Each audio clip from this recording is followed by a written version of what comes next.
Hello' guys, good morning. আৰু মোৰ চেনেলৰ প্ৰথমটো ভিডিঅ'লৈ আপোনালোক সকলোকে স্বাগতম জনাইছোঁ। আৰু আজিৰ দিনটো সকলোৰে শুভ হওক তাৰে কামনাৰে মোৰ ভিডিঅ'টো আৰম্ভ কৰিছোঁ। তো গাইজ, আজি পুৱাই ভাবিলোঁ এটা ভিডিঅ' বনাওঁ আৰু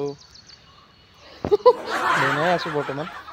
আৰু ভাবিছোঁ সকলোৱে মৰম দিব, তাৰে আশাৰে ভিডিঅ'টো বনাইছোঁ আৰু চাই থাকিব। আৰু মই আছোঁ বৰ্তমান বেংগলোৰত। এইখিনি ঠাইতে মই মোৰ জীৱনৰ এটা বছৰ পাৰ কৰিছোঁ। আৰু এইফালে বনি আছে মাৰ্কেটিং অফিচ, ইয়াতে মই কাম কৰি আছোঁ বৰ্তমান। আৰু গাইজ, বহুত বেছিকৈ টোপনি ধৰি আছে আৰু বৰ বেছি সময়ো হোৱা নাই, পুৱা 7 মান বাজিছে। আৰু মোৰ ৰিলিভাৰো আহি পোৱা নাই, সি আহিলেহে মই যাব পাৰিম। কি কৰিম আৰু এনেকৈ সময়বোৰ পাৰ কৰি আছোঁ।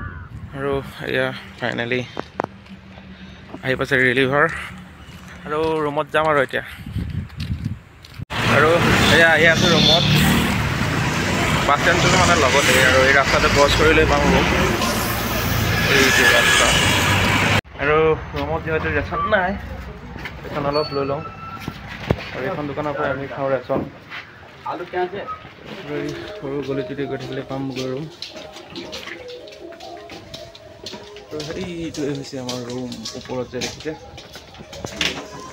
তো গাইজ, আহি পালোহি ৰুম, আৰু অলপ কাপোৰ ধুব লগা আছিলে, ইয়াত ধুই মেলি দিলোঁ। আৰু ভিডিঅ'টো আজিলৈ ইমানেই। ভাল লাগিলে লাইক কৰিব আৰু চেনেলটো ছাবস্ক্ৰাইব কৰি দিব। বাই।